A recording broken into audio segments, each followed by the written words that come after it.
Hello friends, welcome back to our channel.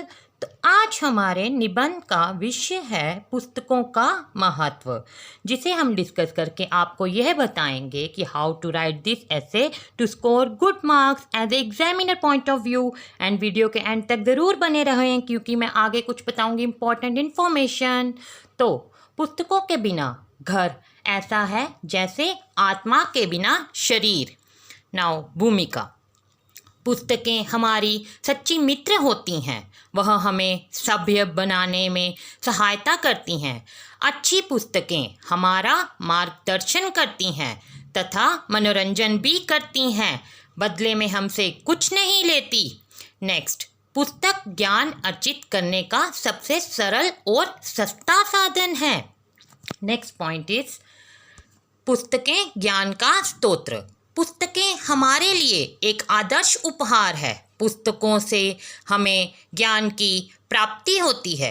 पुस्तकों के माध्यम से हम तरह तरह की बातें जान सकते हैं। अच्छी पुस्तकें हमारे लिए बहुत लाभदायक होती है। इस प्रकार पुस्तकों से हमें अच्छी और नई नई बातों की जानकारी मिलती है और ज्ञान भी बढ़ता है। पुस्तक के पास होने से मित्रों की कमी नहीं खटकती। तभी तो किसी ने सही ही कहा है, पुस्तकें सच्चा मित्र हैं।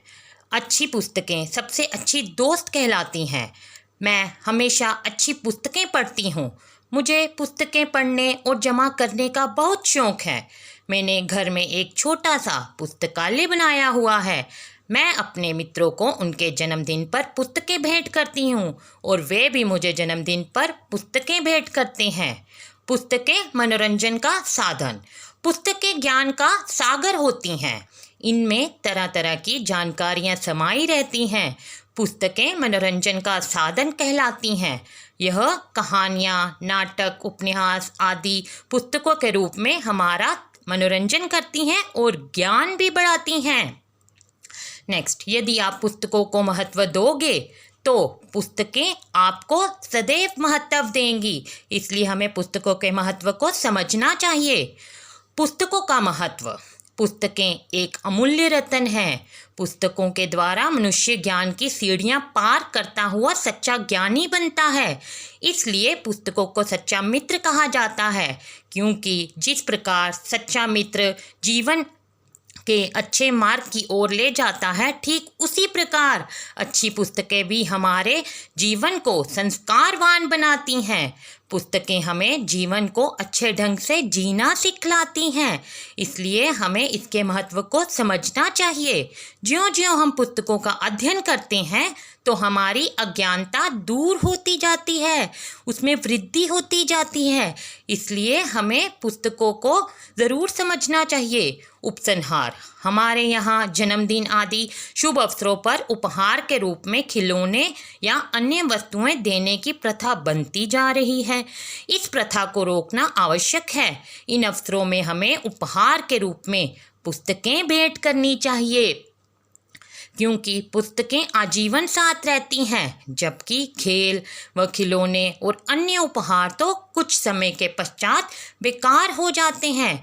पुस्तकें कई पीढ़ियों तक चलती है। तभी तो एक शिक्षित व्यक्ति की पहचान पुस्तकों से ही होती है। प्रत्येक घर में एक पुस्तकालय अवश्य होना चाहिए। यह पुस्तकालय ही हमारे सुशिक्षित होने का प्रमाण देता है।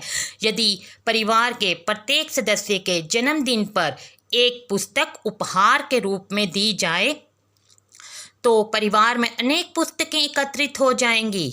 किसी ने ठीक ही तो कहा है, पुस्तकें ही सच्ची संपत्ति और धरोहर होती है। तभी तो यह कथन सत्य है, कमाया गया धन छीना जा सकता है पर कमाया गया ज्ञान नहीं छीना जा सकता। तो दोस्तों, जैसा कि मैंने कहा था वीडियो के एंड में एक इम्पॉर्टेंट इन्फॉर्मेशन वो यह है कि आप एसे के स्टार्टिंग में और एंड में एक कोटेशन ज़रूर लिखें, क्योंकि इससे आपका एसे अच्छे से प्रेजेंट होगा और देखने वाले पर अच्छा व्यू पड़ेगा। क्योंकि एक चेक करने वाला जो होता है वो आपके ऐसे की लेंथ नहीं, उसका एक स्ट्रॉन्ग कंटेंट देखता है। After then you score good marks. तो दोस्तों, कैसी लगी आपको मेरी ये वीडियो? और अगर पसंद आई हो तो कमेंट बॉक्स में ज़रूर लिखें, और मेरे चैनल को लाइक, शेयर एंड सब्सक्राइब करना मत भूलें, ताकि आगे आने वाले इंपॉर्टेंट ऐसे की जानकारी आपको मिल सके। So thanks for watching till the end.